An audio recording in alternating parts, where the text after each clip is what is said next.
പെട്ടെന്ന് ഒരു panic situation ഉണ്ടാവുന്നു. അതുവരെ വളരെ ശാന്തമായിരുന്ന താഴ്വര പെട്ടെന്ന് ആളുകളുടെ അലർച്ചയും കരച്ചിലും നിലവിളിയും ഒക്കെ ഉയർന്നു കേൾക്കുന്നു. പോലീസ് അങ്ങോട്ട് ഇരച്ചെത്തുന്നു, സൈന്യം ഇരച്ചെത്തുന്നു. എന്താണ് സംഭവിക്കുന്നതെന്ന് കുറേ നേരത്തേക്ക് ആർക്കും മനസ്സിലായില്ല. ആ സമയത്ത് പലരും കരുതിയത് ഒരു മോക്ക് ഡ്രിൽ നടക്കുന്നു എന്നാണ്. കാരണം അത്ര ശാന്തമായ ഒരു അന്തരീക്ഷമാണ്.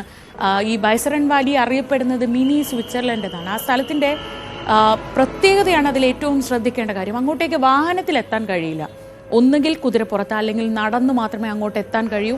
അങ്ങനെ ഒരു സ്ഥലത്ത് സൈനിക വേഷത്തിലാണ് ഈ അക്രമികൾ എത്തിയതെന്ന വിവരങ്ങൾ വരുന്നുണ്ട്. ഏറ്റവും ഒടുവിൽ പുറത്തു വരുന്ന വിവരമനുസരിച്ച് ഒരു ബൈക്ക് അവിടെ നിന്ന് കണ്ടെത്തിയിട്ടുണ്ട്. ഒരു കറുത്ത നിറത്തിലുള്ള ഒരു ബൈക്ക് ഈ ഭാഗത്ത് നിന്ന് കണ്ടെത്തിയിട്ടുണ്ട്. ഈ ഭാഗത്തേക്ക് നേരത്തെ അദ്ദേഹം പറഞ്ഞതുപോലെ, അബു താഹിർ പറഞ്ഞതുപോലെ, അങ്ങോട്ടേക്ക് ബൈക്കുകൾ പോലും ചെല്ലാത്തൊരു സ്ഥലമാണ്. അപ്പോൾ ആ വാഹനത്തിൻ്റെ കാര്യത്തിൽ, ആ ബൈക്കിൻ്റെ കാര്യത്തിൽ ചില സംശയങ്ങളുണ്ട്.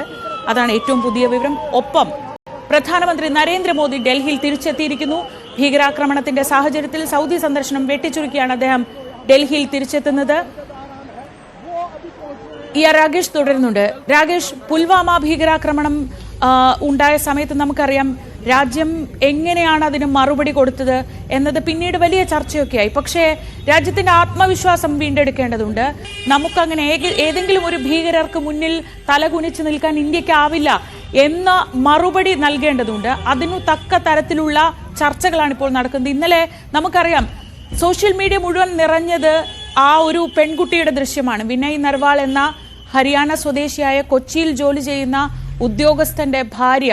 ആ കുട്ടി 6-ാം ദിവസമാണ്, വിവാഹം കഴിഞ്ഞ 6-ാം ദിവസമാണ് ഇങ്ങനെ ഒരു അവസ്ഥയിൽ ഇരിക്കുന്നത്. വിനയിന്റെ മൃതദേഹത്തിന് തൊട്ടരികിൽ ഈ ഒരൊറ്റ ദൃശ്യം മതി ഈ രാജ്യം എത്രത്തോളം നിസ്സഹായതയിലായിരുന്നു. ആ പെൺകുട്ടിയുടെ കണ്ണീരിന് മുന്നിൽ അല്ലെങ്കിൽ നിർവികാരതയ്ക്ക് മുന്നിൽ നമ്മൾ നിസ്സഹായരായി നോക്കി നിൽക്കുന്നു. പക്ഷേ ഇന്ന് നിസ്സഹായതയുടെ ദിവസമല്ല, ഇന്ന് ആക്ഷന്റെ ദിവസമാണ്. ഏത് തരത്തിൽ ഈ ഭീകര ആക്രമണത്തിന് മറുപടി കൊടുക്കുന്നു എന്നറിയേണ്ട ദിവസമാണ്. അത് പ്രധാനമന്ത്രിയുടെ നേതൃത്വത്തിലുള്ള യോഗത്തിലാവും ചർച്ചയാവുക എന്ന് അറിയുന്നു. പ്രധാനമന്ത്രി എത്തിക്കഴിഞ്ഞു. എന്തൊക്കെയാണ് അതുമായി ബന്ധപ്പെട്ട വിവരങ്ങൾ? ശ്രീജ, അല്പം മുമ്പാണ് ഏതായാലും പ്രധാനമന്ത്രി ഡൽഹിയിൽ എത്തിയത്.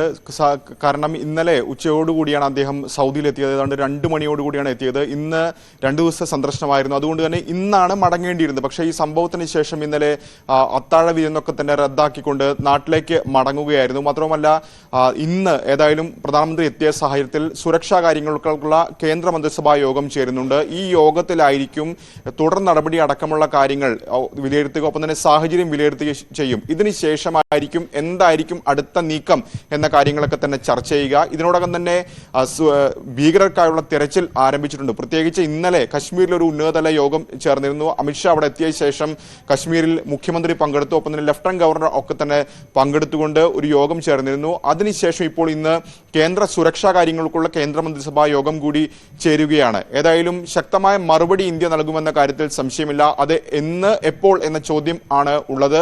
ഏതായാലും 2 കാര്യങ്ങളാണ് ഏറ്റവും പ്രധാനമായി ഉള്ളത്. ഒന്ന്, നിലവിൽ ഈ ഭീകരർക്കായുള്ള തെരച്ചിൽ ഊർജിതമായി തന്നെ തുടരുന്നുണ്ട്. കാരണം ഈ വനപ്രദേശത്ത് തന്നെ ഇവർ ഉണ്ട് എന്ന കാര്യത്തിൽ സംശയമില്ല. ആ ഭൂപ്രദേശമായിരിക്കാം ഒരുപക്ഷെ ഇവരെ കണ്ടെത്താനുള്ള അല്ലെങ്കിൽ ഒരു കാലതാമസം നേരിടുന്നത്. കാരണം ഈ പൈൻ മരങ്ങൾ ഇടതൂർന്ന പ്രദേശമാണ്, ഒപ്പം തന്നെ വനമുണ്ട്. അപ്പോൾ അതുകൊണ്ട് തന്നെ സാധാരണഗതിയിൽ ഇവർ വനത്തിലാണ് തമ്പടിക്കാറുള്ളത്. ഈ അതിർത്തി മറികടക്കുന്ന ഭീകരരൊക്കെ തന്നെ വനത്തിനകത്ത് പ്രവേശിക്കുകയും പിന്നീട് സാഹചര്യം നോക്കി പുറത്തിറങ്ങുന്ന പതിവുമാണുള്ളത്. അപ്പോൾ സ്വാഭാവികമായും ഡ്രോണുകൾ ഉൾപ്പെടെ അല്ലെങ്കിൽ മറ്റ് വ്യോമമാർഗം ഉൾപ്പെടെ ഹെലികോപ്റ്റർ അടക്കം ഉപയോഗിച്ചുകൊണ്ടൊരു പരിശോധനയാണ് ഇപ്പോൾ ഏതായാലും നടന്നുകൊണ്ടിരിക്കുന്നത്. രണ്ടാമത്തെ കാര്യം, ഇതിന് പിന്നിൽ ആര് എന്ന ചോദ്യം കൂടി ഉണ്ട്. പ്രത്യേകിച്ച് കേന്ദ്ര സർക്കാർ ഇതിനകത്തൊക്കെ പാക് സൈന്യത്തിന്റെ സഹായം സംശയിക്കുന്നുണ്ട്. അത് സംശയിക്കാനുള്ള കാരണം, ഒന്ന്, മുൻകാലങ്ങളിലൊക്കെ തന്നെ ഇത്തരത്തിൽ പാക് സൈന്യത്തിന്റെ പിന്തുണ പലപ്പോഴായി ഭീകരർക്ക് ലഭിച്ചിട്ടുണ്ട്. അത് കാർഗിലാകട്ടെ, അതിനുശേഷമുള്ള മറ്റു പല സംഭവങ്ങൾക്കാകട്ടെ ഇത്തരത്തിൽ വലിയ ഉദാഹരണങ്ങളുണ്ട്. അതുകൊണ്ട് തന്നെ എപ്പോൾ ആണ് തിരിച്ചടി എന്ന കാര്യം, അതാണ് സർക്കാർ തീർച്ചയായും വിലയിരുത്തുക. കേന്ദ്ര സർക്കാരിന്റെ ഒക്കെ തന്നെ പ്രതികരണം, മന്ത്രിമാരുടെ ഒക്കെ പ്രതികരണം എടുത്തു നോക്കുകയാണെങ്കിൽ ഇതിന് മറുപടി നൽകും എന്ന പ്രതികരണം തന്നെയാണ് നൽകിയിട്ടുള്ളത്. ഒപ്പം ഈ പരിക്കേറ്റവരുടെ ചികിത്സ ഉറപ്പാക്കേണ്ടതുണ്ട്. ഈ കൊല്ലപ്പെട്ടവരുടെ മൃതശരീരങ്ങളൊക്കെ തന്നെ നാട്ടിലേക്ക്, ജന്മനാട്ടിലേക്ക് കൊണ്ടുവരേണ്ടതുണ്ട്. അങ്ങനെ നടപടിക്രമങ്ങൾ പലതും ഇന്ന് പൂർത്തീകരിക്കാനുണ്ട്.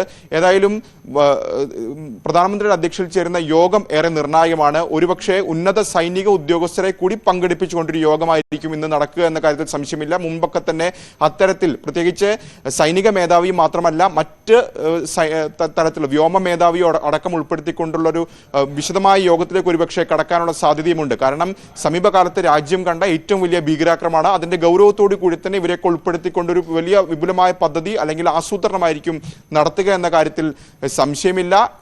ഇപ്പോൾ നമ്മൾ ദൃശ്യങ്ങളിൽ കാണുന്നത് ഈ പഹൽഗാമിൽ നിന്ന് കണ്ടെടുത്ത ബൈക്കാണ്. ഈ ബൈക്ക് സംശയാസ്പദമായ സാഹചര്യത്തിലാണ് അവിടെ കണ്ടെടുത്തിരിക്കുന്നത്. ഈ ഭീകരാക്രമണവുമായി ബന്ധമുണ്ട് എന്ന് തന്നെയാണ് കരുതുന്നത്. ഈ ബൈക്കിന് ആ ഭാഗത്തേക്ക് ബൈക്ക് ഉൾപ്പെടെ ഒരു വാഹനങ്ങളും എത്താത്തതാണ്. അപ്പോൾ ഈ ഇങ്ങനെ ഉപേക്ഷിക്കപ്പെട്ട നിലയിൽ കണ്ടെത്തിയ ബൈക്കിലേക്ക് അന്വേഷണം നീളുകയാണ്. ഇതിപ്പോൾ അന്വേഷണ ഏജൻസികൾ തന്നെ ഇങ്ങനെ ഒരു ബൈക്ക് കണ്ടെടുത്ത, കറുത്ത നിറത്തിലുള്ള ഒരു മോട്ടോർ ബൈക്ക് കണ്ടെടുത്ത വിവരം അറിയിക്കുന്നുണ്ട് ഔദ്യോഗികമായി. ആ ഭാഗത്തേക്ക് ബൈക്കുകളൊന്നും പോവാറില്ല. അപ്പോൾ ഏത് സാഹചര്യത്തിലാണ് ഇങ്ങനെ ഉപേക്ഷിക്കപ്പെട്ട നിലയിൽ അവിടെ ഒരു ബൈക്ക് വന്നത്, അതാണ് ഇനി അറിയേണ്ടത്. ശ്രീജ, തീർച്ചയായും സംശയങ്ങൾക്ക് ഇട നൽകും തന്നെയാണ്. കാരണം ആ ബൈക്ക് ഒരു പൾസർ ബൈക്കാണ്. മാത്രവുമല്ല അതിന് നമ്പർ പ്ലേറ്റ് ഇല്ല എന്നത് നമുക്ക് ഈ ചിത്രത്തിൽ കാണാം. മാത്രവുമല്ല കാൽനടയായി മാത്രം ആളുകൾക്ക് പോകാം, അല്ലെങ്കിൽ കുതിരപ്പുറത്ത് പോകാൻ കഴിയുന്ന ഒരു പ്രദേശം. അവിടെ എങ്ങനെ ബൈക്ക് എത്തി എന്നത് തീർച്ചയായും സംശയങ്ങൾക്ക് ഇട നൽകുന്നതാണ്. ഈ ആക്രമണം നടത്തിയ ഭീകരർ ഉപയോഗിച്ചതാകാനുള്ള സാധ്യത വളരെ കൂടുതലാണ്. ഏതായാലും ഈ ബൈക്ക് സ്വാഭാവികമായും അന്വേഷണ സംഘം കസ്റ്റഡിയിൽ എടുത്തിട്ടുണ്ട്. അതിനുശേഷമായിരിക്കും ഇതിൽ മറ്റു തരത്തിലുള്ള പരിശോധനകളൊക്കെ തന്നെ വിധേയമാക്കുക. ഏതായാലും ഒരു വലിയ സുരക്ഷാ വലയത്തിലേക്ക് ജമ്മു കശ്മീർ പ്രവേശിച്ചു കഴിഞ്ഞു. പ്രത്യേകിച്ച് പഹൽഗാം അടക്കമുള്ള മേഖലകളിൽ വലിയ സുരക്ഷ ഇതിനോടകം തന്നെ ഏർപ്പെടുത്തിയിട്ടുണ്ട്. ജമ്മു കശ്മീരിന്റെ പല ഭാഗങ്ങളിലും ഇത്തരത്തിൽ സുരക്ഷ നമുക്ക് കാണാം. വാഹനങ്ങളൊക്കെ തന്നെ പരിശോധനകൾക്ക് ശേഷമാണ് കടത്തിവിടുന്നത്. ആളുകളെയൊക്കെ തന്നെ പരിശോധിക്കുന്നുണ്ട്. ഈ ദൃശ്യങ്ങളും ചിത്രങ്ങളും ഒക്കെ തന്നെ ഇതിനോടകം തന്നെ നമ്മൾ പങ്കുവെക്കുകയും ചെയ്യുന്നുണ്ട്. അങ്ങനെ വലിയ സുരക്ഷയിലേക്ക് കടക്കുമ്പോഴാണ് ഇത്തരത്തിലൊരു ബൈക്ക് ഉപേക്ഷിച്ച നിലയിൽ കണ്ടെത്തുകയും ചെയ്യുന്നത്. തീർച്ചയായും ഇത് വലിയ സംശയങ്ങൾക്ക് ഇട നൽകുന്നത് ഒരു സാധാരണ പ്രദേശമാണെങ്കിൽ ഒരുപക്ഷെ ഇത്തരത്തിലൊരു സംശയം ഇട നൽകിയേക്കില്ല. പക്ഷേ ഇവിടെ വാഹനങ്ങൾക്ക് പോകാൻ കഴിയാത്ത, കാൽനടയായി മാത്രം പോകാൻ കഴിയുന്ന പഹൽഗാമിൽ നിന്ന് 6 കിലോമീറ്റർ അകലെയുള്ള പ്രദേശമാണ് ഈ പറയുന്ന പുൽമേട്. അവിടെയാണ്, ആ സമീപത്താണ് ഈ ബൈക്ക് ഇപ്പോൾ ഉപേക്ഷിച്ച നിലയിൽ കണ്ടെത്തിയിരിക്കുന്നത് എന്നതാണ് ഇതിന്റെ സംശയങ്ങൾക്ക് ബലപ്പെടുത്താനുള്ള കാരണം. ഏതായാലും അന്വേഷണ സംഘം, ഈ പോലീസും ഈ ബൈക്ക് കസ്റ്റഡിയിൽ എടുത്തിട്ടുണ്ട്. സ്വാഭാവികമായും ഇതിന്റെ ഒരു അന്വേഷണം നടക്കേണ്ടതുണ്ട്, വിശദമായ പരിശോധനകളും നടക്കേണ്ടതുണ്ട്. ശ്രീജ, ഇപ്പോൾ എൻ്റെ അടുത്ത സുഹൃത്തു കൂടിയായ AP ജാഫർ ഈ പഹൽഗാമിൽ നിന്ന് ഉണ്ട്. ഇന്നലെ രാത്രി ഏറെ വൈകി സംസാരിക്കുമ്പോഴും ജാഫർ പഹൽഗാമിലായിരുന്നു ഉണ്ടായിരുന്നത്. ജാഫർ, നിങ്ങൾ രാത്രി അവിടെയാണ് ഉണ്ടായിരുന്നതെന്നാണ് പറഞ്ഞത്. അവിടുന്ന് മൂവ് ചെയ്തോ അതോ ഇപ്പോഴും അവിടെയാണോ ഉള്ളത്? എന്താണ് ഇപ്പോൾ അവിടുത്തെ ഒരു അവസ്ഥ? ശ്രീജ, ഞങ്ങളവിടൊന്നും പോയിട്ടില്ല. ഞങ്ങൾ ഇന്നലെ പെട്ടെന്ന് തന്നെ റൂമിലെത്തിയിരുന്നു. ഇനി രാവിലെ ഒരു 9 മണിക്ക് ശേഷമായിരിക്കും മൂവ്മെന്റ്സ് ഒക്കെ ഉണ്ടോന്ന് അറിയാൻ പറ്റുന്നുണ്ടാവുക. അവിടെ നിങ്ങളൊരു വലിയ സംഘമാണ്, 10-15 പേരുണ്ട്, ചെറിയ കുട്ടികൾ ഉൾപ്പെടെയുള്ള വലിയൊരു സംഘമാണ്. അപ്പോൾ അങ്ങനെ ഒരു സംഘത്തിന് ഒന്നിച്ച് മൂവ് ചെയ്യാനൊക്കെയുള്ള സാഹചര്യമുണ്ടോ? എന്താ ഇപ്പോഴത്തെ ഒരു അന്തരീക്ഷം? ഇന്നലെ രാത്രി നമ്മൾ സംസാരിക്കുമ്പോഴും ജാഫർ പറഞ്ഞത് ഈ ഹെലികോപ്റ്ററിന്റെ ഒക്കെ ശബ്ദം കേൾക്കുന്നു എന്നാണ് പറഞ്ഞത്.